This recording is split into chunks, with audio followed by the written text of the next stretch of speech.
बेटा समुच्चय बोधक का ही सेकंड पॉइंट जो है एक्सप्लेन कर रही हूँ। राम पढ़ रहा है, एक वाक्य है हमारे पास, लेकिन श्याम लिख रहा है, ये एक पूरा वाक्य है। राम पढ़ रहा है लेकिन श्याम लिख रहा है। आपने देखा कि अगर मैं इसको लेकिन हटा दूं बीच में से तो राम पढ़ रहा है एक वाक्य हो जाएगा, श्याम लिख रहा है एक वाक्य हो जाएगा। इन दोनों वाक्यों को जोड़ने का काम कर रहा है लेकिन। तो यहाँ इसमें उदाहरण में आप बहुत ध्यान से समझिएगा। पहली बताऊं मैं आपको उपवाक्य किसे कहते हैं, जो कि आपने परिभाषा में भी देखा होगा कि उपवाक्य शब्द आया था कि मुख्य तथा स्वतंत्र उपवाक्य। तो ये उपवाक्य होते क्या हैं ये जानना हमारे लिए ज़रूरी है। बेटा जो वाक्य अपने आप में पूर्ण अर्थ देने वाला होता है, वाक्य से ठीक छोटा भाग, मतलब एक ऐसा वाक्य जो पूर्ण अर्थ दे रहा है लेकिन वाक्य से, लेकिन हमारे सेंटेंस से छोटा होता है। जैसे राम पढ़ रहा है लेकिन श्याम लिख रहा है, ये एक पूरा वाक्य है, इसका एक छोटा भाग क्या है, राम पढ़ रहा है। तो जो ऐसा होता है वाक्य से का जो छोटा भाग होता है उसे हम उपवाक्य कहते हैं। अब आप देख रहे हैं इस वाक्य में दो उपवाक्य हैं, एक तो राम पढ़ रहा है और दूसरा श्याम लिख रहा है। ये दोनों ही उपवाक्य हैं। इन दोनों उपवाक्यों को जोड़ने का काम कर रहा है लेकिन। तो ये हमारा क्या कहलाएगा, योजक चिन्ह या समुच्चय बोधक चिन्ह। अब आपने देखा इसमें राम कर्ता, पढ़ रहा है क्रिया, यहाँ इस वाक्य में श्याम कर्ता, लिख रहा है क्रिया। तो यहाँ कर्ता क्रिया, योजक कर्ता क्रिया आपको प्राप्त हो गए। तो कर्ता का मतलब उद्देश्य आपका पहले आपको बता चुकी हूँ, कार्य करने वाला। तो ये हमारा उद्देश्य क्या कार्य कर रहा है, पढ़ रहा है, तो ये आपका विधेय हो गया। यहाँ पर हमारा उद्देश्य श्याम क्या कार्य कर रहा है, वो लिख रहा है, तो ये हमारा विधेय हो गया। तो यहाँ पर आपको एक उद्देश्य मिला, इसमें यहाँ पर आपको एक विधेय मिला। एक उद्देश्य एक विधेय। तो साधारण वाक्य पे हम जाते हैं। साधारण वाक्य वह वाक्य जिसमें आपको एक उद्देश्य और एक विधेय की प्राप्ति हो जाए।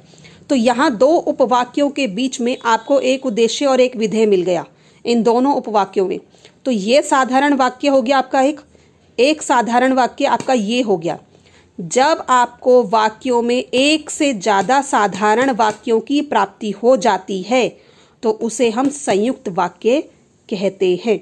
आशा करती हूँ ये आपको क्लियर हुआ, क्योंकि बेटा ये क्लियर हो गया तो आप संयुक्त वाक्य बहुत अच्छे से कर लेंगे। दोबारा एक बार और क्लियर करती हूँ। जब आपके पास वाक्य है, एक पूरा अर्थ देने वाला वाक्य है और उस वाक्य में आपको दो उपवाक्यों की प्राप्ति हो रही है और दो उपवाक्यों की प्राप्ति हो रही है, तो इट मीन्स वो आपका संयुक्त वाक्य है, क्योंकि उसमें दो उपवाक्य तभी बनेंगे जब आपके पास दो साधारण वाक्य होंगे। ठीक है, फिर इसी कंडीशन देखिए जो कि उपवाक्य मैंने आपको बताया। वाक्य से ठीक छोटा भाग उपवाक्य कहलाता है। एक से अधिक साधारण उपवाक्य एक ही वाक्य में आ जाते हैं तो उन्हें संयुक्त वाक्य कहते हैं, जो कि अभी मैंने आपको बोला। एक से ज़्यादा अगर साधारण वाक्यों की प्राप्ति आपको हो गई है तो वो आपका संयुक्त वाक्य कहलाएगा।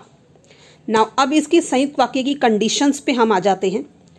पहली कंडीशन ये है एक से अधिक उपवाक्य, जो कि अभी हमने डिस्कस किया। साधारण वाक्य होने चाहिए, हमारे पास साधारण वाक्य होने चाहिए। सभी उपवाक्य स्वतंत्र होने चाहिए। स्वतंत्र मीन्स अपने आप में पूर्ण अर्थ देने वाले। राम पढ़ रहा है, स्वतंत्र वाक्य है। श्याम लिख रहा है, स्वतंत्र उपवाक्य है, क्योंकि अपने आप में सेल्फ कंप्लीट है ये वाक्य। मतलब ये है इसका, यदि वाक्य में से एक भी उपवाक्य हटा दिया जाए तो शेष रहे उपवाक्य का वाक्य पर असर नहीं होता। अगर आपने इसमें से, मतलब आपके पास सेंटेंस है, आपने इसमें से अगर एक भी वाक्य हटा दिया तो हमारे सेकंड वाक्य पे कोई इफेक्ट नहीं पड़ना चाहिए। ऐसा उपवाक्य हमारे पास होना चाहिए। नेक्स्ट है, फोर्थ पॉइंट है इसका, योजक चिन्हों का प्रयोग होता है। जैसे हमने समुच्चय बोधक अव्यय बोला, लेकिन, किंतु, परंतु, अपितु, बल्कि, इसलिए आदि, ये सब जो है हमारे समुच्चय बोधक कंजंक्शन वर्ड्स है। जहां आपके कंजंक्शन वर्ड्स यूज हो गए वहीं आपका संयुक्त वाक्य। संयुक्त वाक्य के उपवाक्यों को जोड़ने हेतु इनका प्रयोग किया जाता है। इनका प्रयोग क्यों किया जाता है? संयुक्त वाक्यों को जोड़ने के लिए। यदि योजक चिन्ह के स्थान पर अल्प विराम का प्रयोग किया जाए तो भी वह योजक का कार्य करता है। अगर आपके पास, मैंने अभी आपको कंडीशन फर्स्ट बताई कि आपको दो वाक्यों को जोड़ने के लिए योजक चिन्हों का प्रयोग करना होता है, लेकिन ऐसी कंडीशन भी आती है कि जहां पर योजक चिन्ह का प्रयोग ना होकर अल्प विराम मतलब कॉमा का प्रयोग होता है। तो वह ऐसे वाक्य जहां जिस वाक्य में आपको कॉमा मिल रहा है, दो स्वतंत्र उपवाक्यों के बीच में जहां आपको अल्प विराम लगा हुआ मिल रहा है, तो वो वाक्य भी आपका संयुक्त वाक्य कहलाएगा। उदाहरण देख लीजिए, मोहन खेल रहा है, स्वतंत्र उपवाक्य। राम पढ़ रहा है, स्वतंत्र उपवाक्य। अब ये मोहन खेल रहा है, ये भी उपवाक्य है, ये भी उपवाक्य है। मोहन करता, खेल रहा है क्रिया, तो करता है मतलब ये उद्देश्य, ये विधेय। राम उद्देश्य, पढ़ रहा है विधेय। तो यहां पर आपको दो साधारण वाक्यों की प्राप्ति हो गई। जब दो साधारण वाक्यों के बीच में आपके ये देखो ये अल्प विराम लगा हुआ है, कॉमा लगा हुआ है, तो इसका मतलब जब दो साधारण वाक्य आपको प्राप्त हो गए तो वो आपका क्या है, संयुक्त वाक्य। तो ऐसी कंडीशन भी आपके पास आ सकती है। फिर नेक्स्ट है, एक से ज्यादा साधारण वाक्य एक साथ आ सकते हैं। कंडीशन ये है कि यहां पर आपके पास दो साधारण वाक्य आ गए, आपके पास दो से ज्यादा भी आ सकते हैं। तो आपके पास कहने का तात्पर्य है कि साधारण वाक्यों की प्राप्ति होनी चाहिए, तभी वो आपका संयुक्त वाक्य कहलाएगा।